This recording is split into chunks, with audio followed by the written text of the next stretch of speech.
As we close this historic summit, I want to take a moment to thank the world leaders and all the participants from around the globe who have joined together to confront the existential threat of climate change. There's no threat like it. Over the last 2 days, I think we made some important progress. And in the spirit of increasing efforts to address climate change globally, we're launching an initiative to help developing countries strengthen their climate efforts while achieving their development goals. And that's going to mean money. Yesterday, I announced the United States made a new commitment under the Paris Agreement to cut our emissions by 50 to 52% by the end of this decade. And we'll get there by investing in American workers, American jobs, American infrastructure, and building a stronger and more resilient economy. We also welcome the ambitious targets announced this week by two great partners.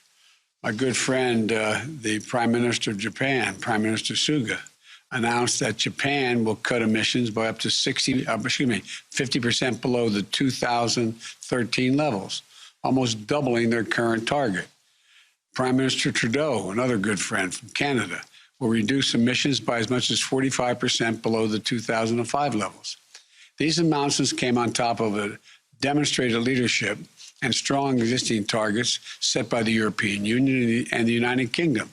And together, these commitments mean that half of the world's economy is now committed to pace the action that we need, at a pace we need, to limit warming to 1.5 degrees, an amount beyond which scientists tell us, have said 1,000 times, all of us could be at a point of no return.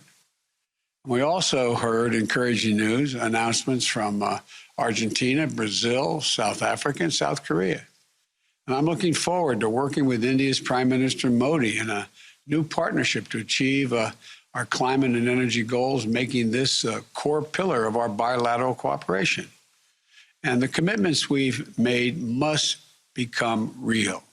Commitment without us doing it, it's just a lot of hot air, no pun intended. You know, we must implement these commitments, accelerate them, and innovate and invest in order to reach them. And we need to work together, once again, to build a clean energy future that delivers good jobs and overcomes the threat of climate change. Investing in innovation and in our people, raising our ambitions, ensuring every nation does its part. And we'll meet again in Glasgow in November for the UN Climate Conference. I believe we're going to meet those moments. I think we're going to meet the moment that we've all been talking about, to make this commitment and to keep the commitment. It's an economic imperative. I think it's a moral imperative to future generations. Here in America, there's never been a challenge we couldn't meet if we put our minds to it and did it together. I hope your countries feel the same way. I know we can do this. I know we can do this. Thank you for your commitment. Thank you for joining the summit. And thank you for stepping up to confront this crisis before it's too late. I know we can seize the opportunities of a cleaner, stronger, and more resilient economy and deliver the benefits to people in each of our nations.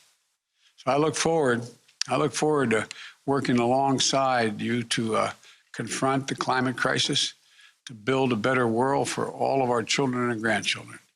We're going to do this together. Thank you all, and may God bless you, and let's get to work. Thanks again.